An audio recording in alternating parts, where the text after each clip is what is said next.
하나님께서 우리에게 주신 말씀은 출애굽기 6장 7절 말씀입니다.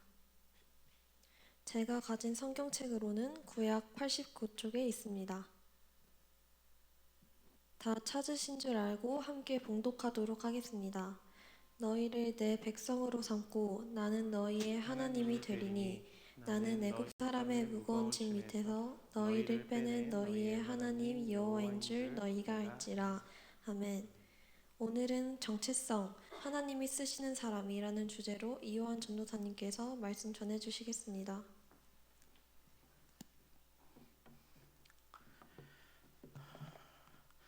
네, 우리 함께 옆 사람과 한번 인사했으면 좋겠습니다. 인생의 성적표는 하나님이 매기십니다. 인사할까요?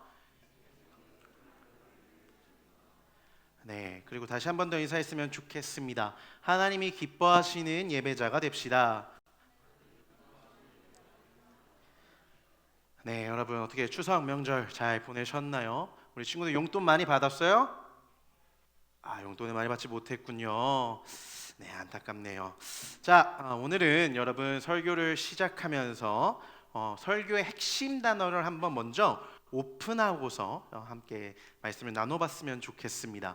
오늘 설교의 핵심 키워드는 우리는 정체성이라고 하는 단어를 가지고서 함께 말씀을 나눠보려고 합니다.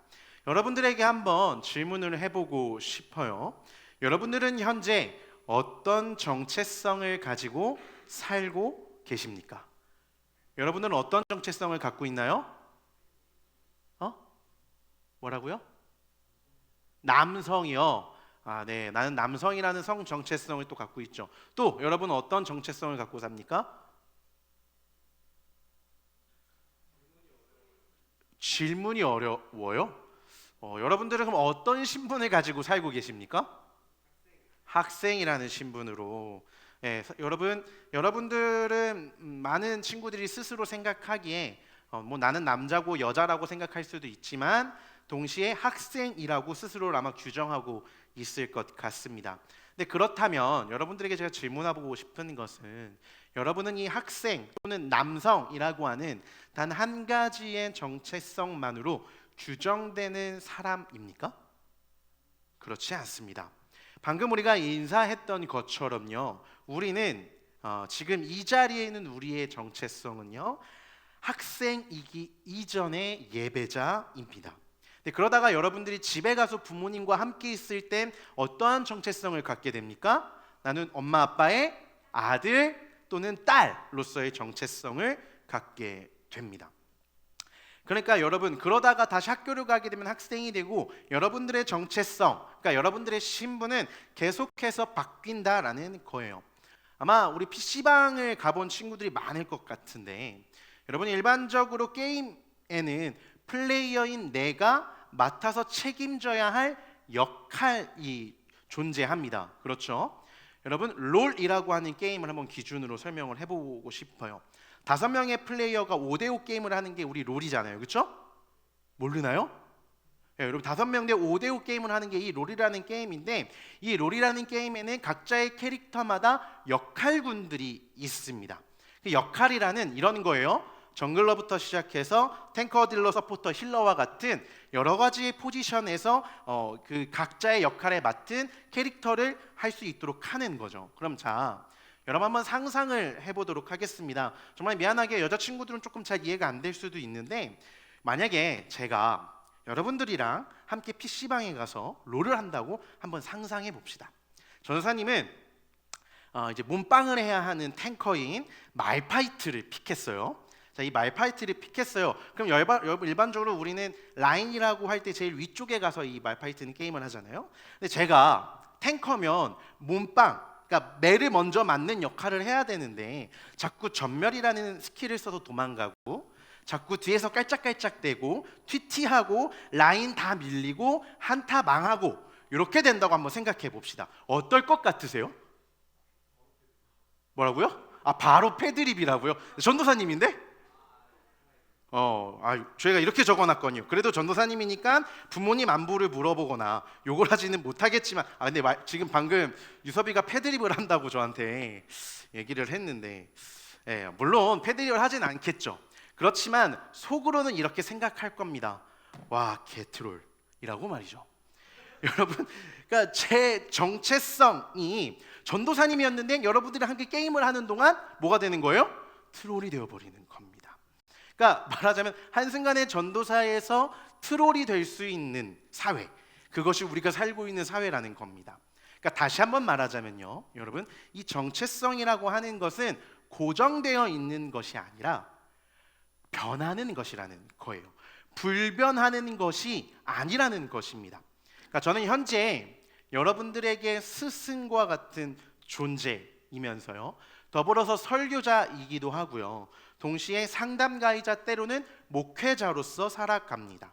그런데 그러다가 집에 가면 어떻게 또 바뀌느냐, 한 여인의 남편이 되기도 하죠. 여러분들에게는 굉장히 엄격하고 근엄한 모습을 보이고 있지만, 그렇지만 아내에게는 하늘의 별도 따다주고 배 아프다고 하면 배도 만져주면서 은지 손은 똥손, 요한이 손은 약손, 이렇게 스윗하게 책임을 다하는, 뭐죠 이 반응은? 왜 비웃는 느낌이 지금 살짝 드는데, 여러분 제가 아내에게 물어보지는 않았지만 분명히 아내는 저의 그런 모습들을 보고서 스윗하다고 생각할 거예요. 그런 남편이 됩니다.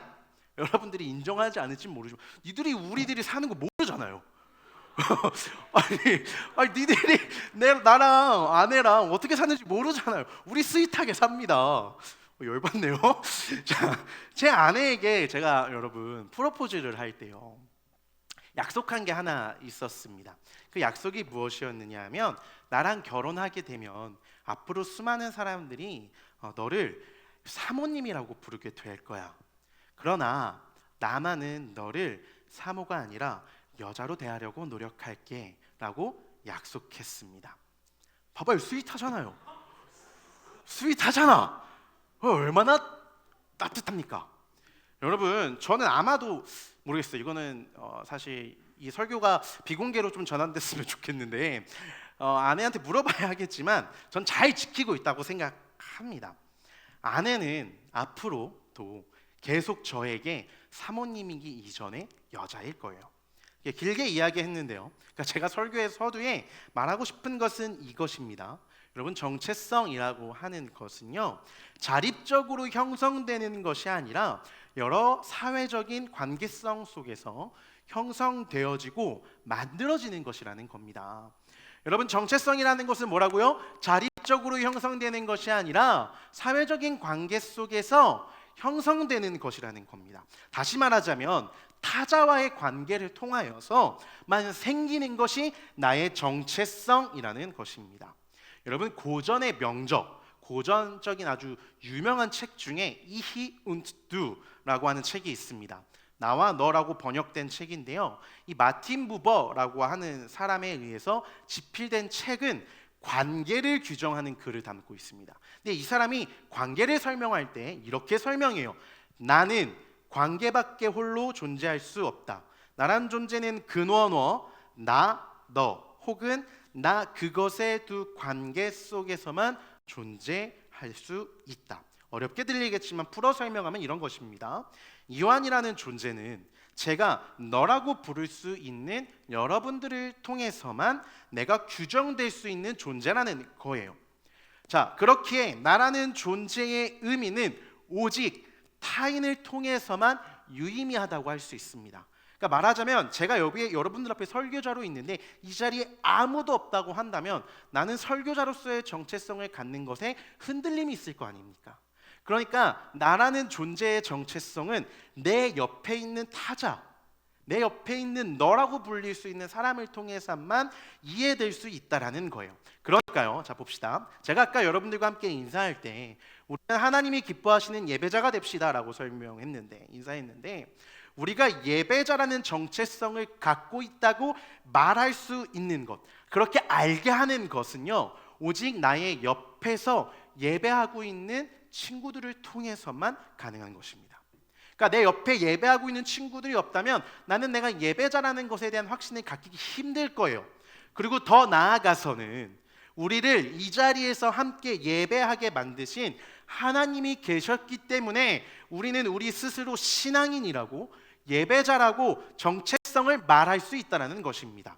오로지 하나님을 통해서만 규정되고 정의되는 것, 그것이 예배자라는 우리의 존재라는 것입니다. 자, 오늘 우리가 함께 읽었던 이 출애굽기라고 하는 책은요, 제목에서 알 수 있듯이 이스라엘 민족이 애굽에서 탈출한 이야기입니다. 이를 바꿔 말하자면 여러분, 430년 동안 뼛속에 깊이 새겨진 노예라는 신분에서 그들이 자유를 얻게 되는 이야기라고도 할 수 있을 것이며, 그렇기 때문에 출애굽기는요 여러분, 신분, 다른 말로 이스라엘의 민족의 정체성이 바뀌어가는 이야기일 것입니다. 노예에서 자유민으로라는 정체성이 바뀌어가는 이야기가 출애굽기일 거라는 거예요. 그렇게 우리가 여러분 살펴본 것은 분명합니다. 출애굽기라는 이 엄청난 사건을 거쳐가면서 하나님께서 이 이스라엘 민족들을 어떤 정체성으로 규정하셨는가를 우리는 살펴보아야 합니다. 우리 본문 7절 앞절을 함께 읽겠습니다. 다 같이 읽습니다. 시작. 너희를 내 백성으로 삼고 나는 너희의 하나님이 되리니. 아멘. 여러분, 당시 고대 시대에서는요, 이 신이라고 하는 존재는 곧 민족의 강성함으로 표현되곤 했습니다. 고대 시대에서 신의 존재는 민족이 강성함을 나타내는 잣대로 활용됐다라는 거예요. 그러니까 예를 들어서요, 당시의 이집트는 고대 근동, 중동 지역에서 강력한 패권을 자랑하는 국가였습니다. 제국이었어요. 이 이집트의 강성함은요, 그들을 돌보는 태양신 라라고 하는 존재의 위대함으로 대변되었습니다. 자, 자신들의 신이 위대하였기 때문에 그들 민족도 위대하다라는 이해가 밑바탕에 깔려있는 시대였다라는 거예요. 자, 반면 그럼 이스라엘은 여러분 어땠을까요? 여러분, 우리가 함께 앞에서 얘기했던 것처럼 이 이스라엘 민족들은 노예였습니다. 그렇다면 이들은 스스로를 생각할 때 신이 부재한 민족이라고 생각했거나, 혹은 설령 나의 신이 있다고 하더라도 질적으로 떨어지는 신이 우리를 보살핀다고 생각했을 가능성이 매우 큽니다. 제가 앞서 우리의 정체성은 여러분, 타자의 존재를 통해서만 규정되어지고 형성되어지는 것이라고 설명했잖아요. 그것을 기억해 봅시다. 430년 동안 그들 주위에 존재하는 대상은 주인 아니면 노예였어요. 주인 아니면 노예였다라고요. 그렇다고 한다면 그들 스스로가 자신의 정체성을 이 노예로 인정하는 것에 있어서 그들은 어떠한 불합리함도 느끼지 못했을 가능성이 큽니다. 여러분, 출애굽기 5장을 잠깐 보려고 하는데요, 모세가 이 출애굽기 5장을 보면 하나님의 명령을 듣고서 바로 이집트의 파라오에게 찾아가 내 백성을 보내달라고 우리 하나님 말씀하셨습니다 라고 요청합니다. 근데 그 얘기를 들은 바로가 듣자마자 콧방귀를 크면서 아, 니네 살만하구나, 응, 노예 더해, 일 더해 하고서 일을 막 주는 거예요.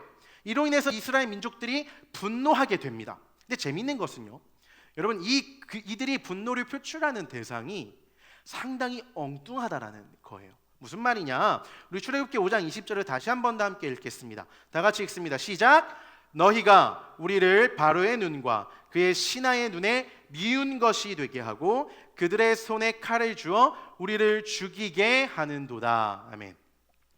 여러분, 지금 이 이스라엘 민족들이 분노를 표출하는 대상은 다름 아닌 바로를 자극한 모세와 아론이었습니다. 그들은 여러분, 노역을 자신들에게 더 부과한, 우리를 더 힘들게 만들었던 것을 행하게 한 주체에게 분노한 것이 아니라, 내가 노예라는 신분에 이미 적응해서 잘 살고 있는데 왜 굳이 나대서 우리를 이렇게 힘들게 하느냐는 그런 어떤 애먼곳의 원망을 표출해요. 분노의 대상이 압제자인 애굽과 이집트인들에게 가는 것이 아니라 그들을 구하려 했던 아론과 모세를 향한다라는 것입니다. 엉뚱하지 않습니까? 이들은 왜 이렇게 된 것일까요? 자신들을 힘들게 만들었던, 자신들을 어렵게 만들었던 파라오에게 어떤 그런 분노를 표출하는 것이 아니라 자신들을 도와주려고 했던 모세와 아론에게 표출했을까요? 이미 그들에게는요, 뼛속 깊이 각인된 노예라는 정체성이 있었기 때문입니다. 그러니까 자신들이 노예라는 것을 너무나도 당연스럽게 여겼다라는 거예요. 그러니까 그들이 이렇게 생각한 겁니다. 우리는 안 될 거야. 우리는 불가능해. 저들의 화려한 신들을 봐. 돌봐주는 신도 없는 우리는 애초에 태생부터 다른 존재였던 거야.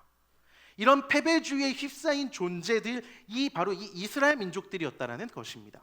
그러니까 오늘 본문은 말하는 거예요. 그러한 이들을 향하여 하나님께서 자신의 백성으로 삼아주시겠다라고 말입니다. 여러분, 이 세상을요 하나의 게임이라고 한번 생각해 봅시다. 하나의 게임이라고 생각해 봅시다. 네, 여러분, 만약에 예를 들어서요 방금 막 낙하산을 타고 내려와서 파밍을 시작해야 하는 캐릭터와 8배율 스코프를 장착한 M416을 들고 방어구와 붕대까지 풀 세팅을 해둔 캐릭터를 선택할 수 있다고 생각해 봅시다. 자, 여러분들은 만약에 여러분들이 플레이어라면 어떤 캐릭터를 선택하시겠습니까? 이제 막 낙하산에 내려오는 캐릭터겠어요? 아니면 풀 세팅을 장착한 캐릭터겠어요? 당연히 후자일 것입니다. 왜? 플레이를 하기에 너무 편하기 때문이에요. 근데 그런 의미에서요, 여러분, 이 이스라엘 민족은요, 이제 막 낙하산에 태려와서 얼타고 있는 이제 갓 후라이팬만 든 캐릭터예요. 무슨 말인지 되십니까? 총도 들지 못한 후라이팬만 든 존재들이 바로 이 이스라엘 민족이라는 거예요. 하나님 입장에서, 아니요, 그냥 우리들 입장에서 봐도 이스라엘 민족은 전혀 매력적이지 않습니다. 근데 하나님께서는 이 매력적이지 않은 존재들을 나의 백성으로 삼겠다고 말씀하시는데요. 여러분, 전혀 이해되지 않는 이 선택에 대해서 신명기 7장 7절은 그 이유를 쓰고 있습니다. 제가 함께 읽겠습니다. 여호와께서 너희를 기뻐하시고 너희를 택하심은 너희가 다른 민족보다 수요가 많은 연고가 아니라 너희는 모든 민족 중에서 가장 적으니라. 가장 적으니라. 여러분, 그러니까 결론적으로 말하자면 노예 근성이 뼛속 깊이 새겨져 있는 이들, 트롤링을 열심히 할 것들이 눈에 빤히 보이는 이 매력이라고 없는 1도 없는 모질이들을 하나님이 선택하신 겁니다. 게다가 여러분, 이 고대 사회에서는요 전쟁이 곧 경제 활동이었습니다. 전쟁을 잘하는 것이 곧 경제 활동이었어요. 그렇다면 여러분, 좀 멍청하고 개개인은 약하더라도요 수가 많으면 장땡인 세상이었습니다. 물량 공세는 답이 없지 않습니까? 그런데 문제는 얘들이 숫자도 적다고 이야기합니다. 물량 공세도 못하는 이 총체적 난국의 민족들, 답이 없는 이 민족들을 신명기 기자는 말합니다. 그것이 하나님이 이스라엘 민족들을 선택한 이유라고 말입니다. 이 모든 부족한 이유들이 하나님께서 이스라엘 민족들을 나의 백성으로 삼으신 이유였다라고 성경은 이야기하고 있는 거예요. 여러분, 세상은요 유능함, 쓸모 있음의 기준을 명확하게 선정하고요 그 기준에 부합하지 않는 사람은 배제하는 것을 자연스러운 판단이라고 이야기합니다. 쓸모 있으면 선택되는 것이고요 쓸모 없으면 버려지는 것이 당연한 거예요. 그러니 어떤 일들이 벌어집니까? 도태되지 않기 위해서 노력해야만 합니다. 최선을 다해야만 합니다. 성적을 내지 못한 사람은 언제든지 탈락할 수 있기 때문입니다. 세상은 유능한 사람을, 성공 가능성이 있는 사람을 선별해요. 그런데 오늘 본문을 보니까 우리 하나님께서는 세상이 요구하는 기준과는 정반대된, 상반된 기준을 선택하시는 것 같습니다. 여러분 한번 보세요. 아브라함은 자식이 없었고요 야곱은 도망자였습니다. 모세는 80세가 될 때까지 방랑했던 사람이었고요 다윗은 부모로부터 사랑받지 못했던 이른바 내놓은 자식이었습니다. 베드로는 배신자였어요. 실패와 상처로 결핍이 있는 존재들이 바로 이들이었다라는 것입니다. 그런데 오늘 본문 속 이스라엘 민족과 같은 이들을 하나님은 선택하십니다. 그들의 아버지가 되어주심으로, 그리고 그들을 통해 놀랍도록 위대한 그림들을 그려가십니다. 하나님께서요. 아브라함은 한 민족의 위대한 아버지가 되었으며 야곱은 자신의 이름이 민족의 정체성이 되었고 다윗은 이스라엘의 왕국을 아름답게 일구어 나가는 지도자가 되었습니다. 예수님의 넘치는 사랑을 받았던 베드로는 복음 전도사로서의 사명을 감당하며 이 땅에 우리가 지금 누리고 있는 이 교회라고 하는 공동체를 시작하는 시작점이 되었습니다. 모자란 이들, 결핍이 많은 이들, 상처가 있는 이들, 부족한 이들, 자신의 현실에 안주하고 체념하고 미래를 꿈꾸는 것들을 포기한 이들을 하나님은 부르시는 거예요. 내가 너희를 사용하겠다고 말입니다. 여러분, 사역을 하다 보면요, 꿈이 없는 친구를 만납니다. 사역을 하다 보면 부모님이나 친구들에게 상처받은 친구들을 만날 때도 있습니다. 또 사역하다 보면 노력한 것만큼의 결과를 얻지 못해 좌절하는 친구도 만나요. 당장 눈앞에 펼쳐져 있는 미래가 불안하고 막막하고 힘들다고 하는 친구들도 만나게 됩니다. 그리고 그 친구들의 이야기들을 나눠보면 결국 자신의 정체성이 실패자로 낙인 찍힐까 봐 두려워하고 있는 것을 보게 됩니다. 그런데요, 여러분, 저는 여러분들에게 확실히 말해주고 싶습니다. 하나님은요, 여러분들을 선택하시는데 하나님께서 여러분들을 선택하시면 여러분의 인생에 실패는 존재하지 않습니다.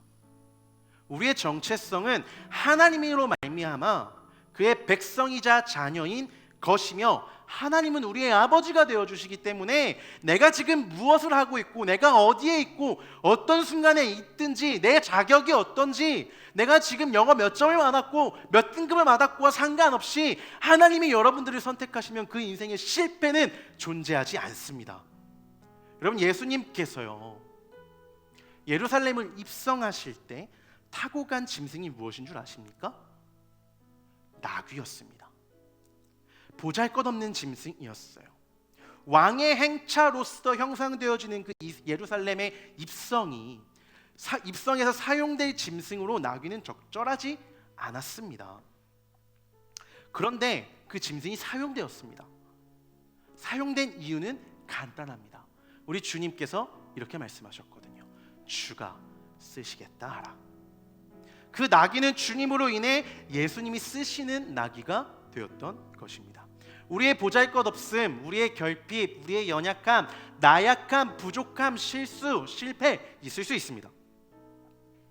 근데 그 모든 것들이 하나님이 여러분들을 사용하시는 데는 문제가 되지 않습니다.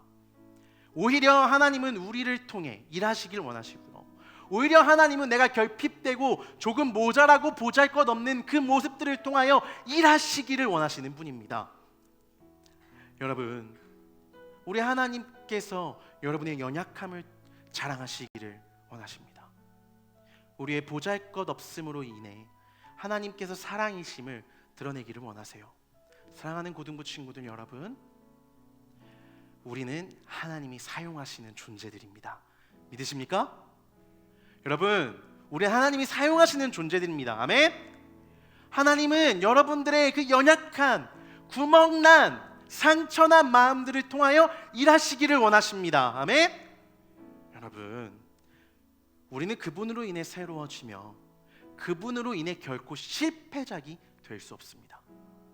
성적, 대학, 취업, 그 어떤 것으로도 우리를 하나님의 자녀됨에서 끊을 수 없어요.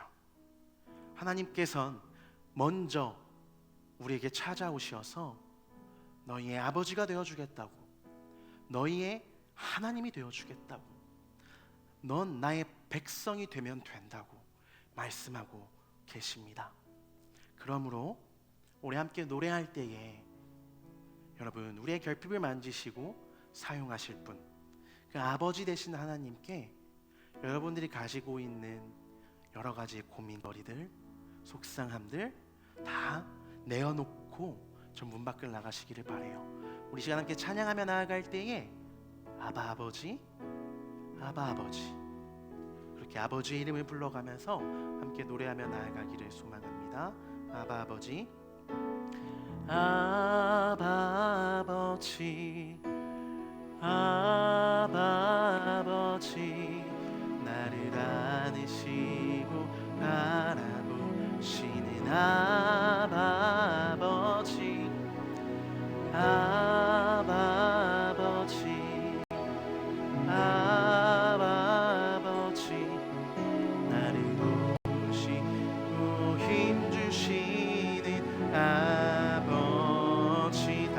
고백할까요? 아바 아버지, 아바 아버지, 나를 안으시고 바라보시는 아바 아버지, 아바 아버지, 아바 아버지, 나를 도우시고 힘주시는 아버지. 주는 내 맘을, 주는 내 맘을 고치시고 볼 수 없는 상처 만지시네.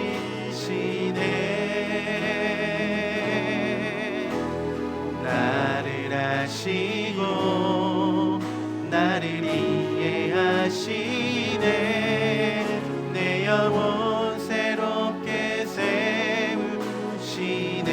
주는 내 맘을, 주는 내 맘을 고치시고 볼 수 없는 상처 만지시네. 볼 수 없는 상처 만지시네. 나를 아시고 나를 아시고 나를 이해하시네.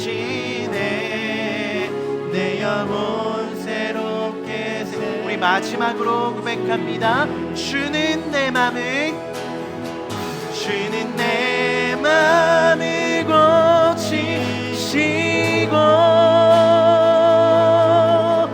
볼 수 없는 상처 만지시네. 나를 아시고 나를 이해하시네. 내 영혼 새롭게 세우시네. 여러분, 우리 시간 함께 기도하며 나아가기를 소망합니다. 사실 오직 마지막으로 부를 찬양을 선곡하면서 전사님 좀 고민이 많았습니다.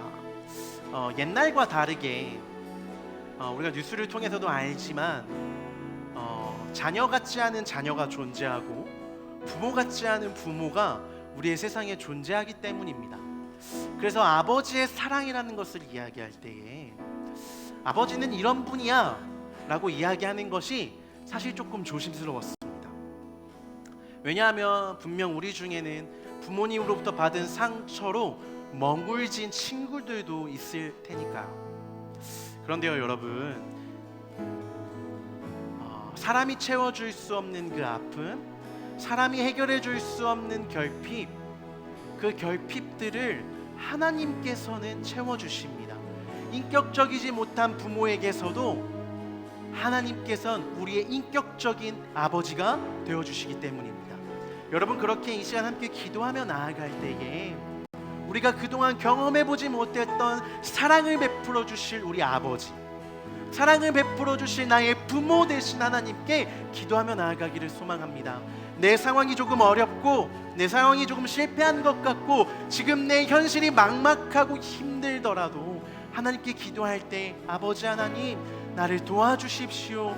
내 모든 것을 아시는 하나님, 나를 이해하여 주십시오. 내가 주님께 이해받기를 원합니다. 내가 하나님께 공감받기를 원합니다. 주님, 나에게 찾아와 이스라엘 민족들에게 말씀하여 주셨던 것처럼 나의 백성으로 삼아주시겠다고, 나의 자녀로 삼아주시겠다고 주님 말씀하여 주시옵소서. 우리 이러한 제목 가지고서 우리 함께 같이 동성으로 마음 다하여 주님 앞에 기도하며 나아가기를 소망합니다. 기도합시다.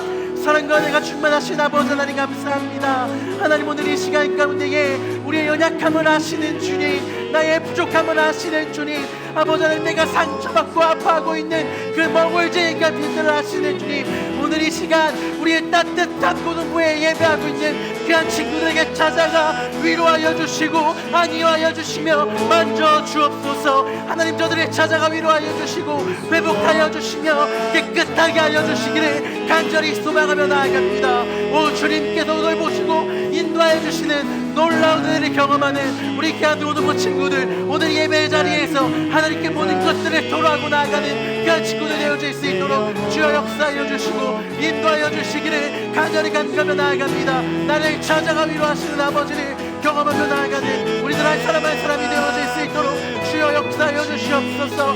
나의 두려움의 근원을 찾아와 만지시고 해결하여 주시는 아버지를 의지하며 나아가는 그 한 사람 한 사람 되어질 수 있도록 주여 역사하여 주시고 인도하여 주시기를 간절히 소망하며 나아갑니다. 오 주님, 우리와 함께하여 주시옵소서. 우리와 함께하여 주시옵소서.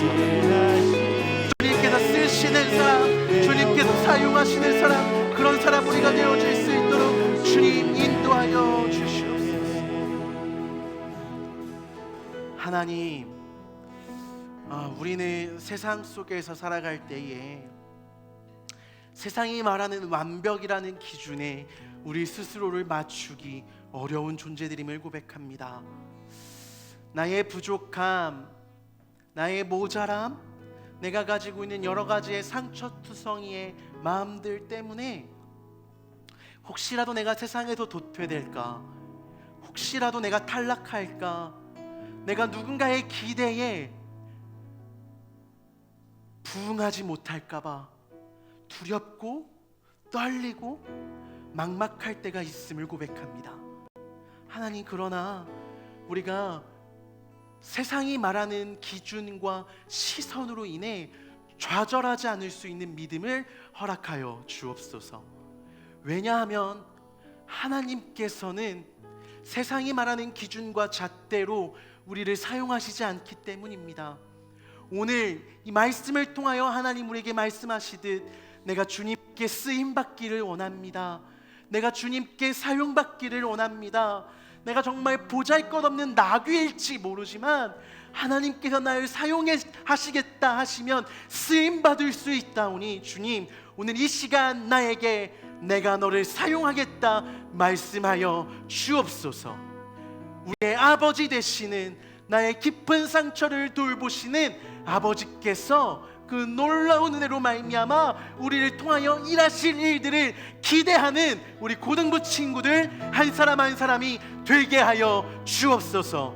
하나님, 우리가 헌금 드립니다. 이 드려지는 헌금 가운데에 정말로 하나님이 원하시는 곳에 쓰임받는 예물 되게 하여 주옵소서. 세상에서 조금 뒤처져 있는 것 같다고 여기는 친구들을 향하여, 세상에서 조금 탈락됐다고 느껴지는 이들을 향하여 하나님이 예물들이 쓰여지게 하셔서 내가 너도 사용하겠다 말씀하시는 은혜로 누려지는 예물 되게 하여 주시옵소서. 하나님, 그리하여서 예물 드리는 손길 가운데에 우리가 하나님께 쓰임받는 경험으로 이 물질도 사용되는 한 사람 한 사람 될 수 있도록 인도하여 주옵소서. 감사드립니다. 우리의 사랑 되시는, 우리의 주님 되시는, 더불어 우리와 함께하고 계신, 끝까지 지켜주실 사랑 많으신 예수님의 이름으로 기도드립니다. 아멘. 우리 이 시간 주기도 문하심으로 우리 예배를 마치도록 하겠습니다. 너희는 이렇게 기도하라. 하늘에 계신 우리 아버지, 아버지의 이름을 거룩하게 하시며 아버지의 나라가 오게 하시며 아버지의 뜻이 하늘에서와 같이 땅에서도 이루어지게 하소서. 오늘 우리에게 일용할 양식을 주시고 우리가 우리에게 잘못한 사람을 용서하여 준 것 같이 우리 죄를 용서하여 주시고 우리를 시험에 빠지지 않게 하시고 악에서 구하소서. 나라와 권능과 영광이 영원히 아버지의 것입니다. 아멘. 우리 하나님께 영광의 박수 올려드리겠습니다. 아멘.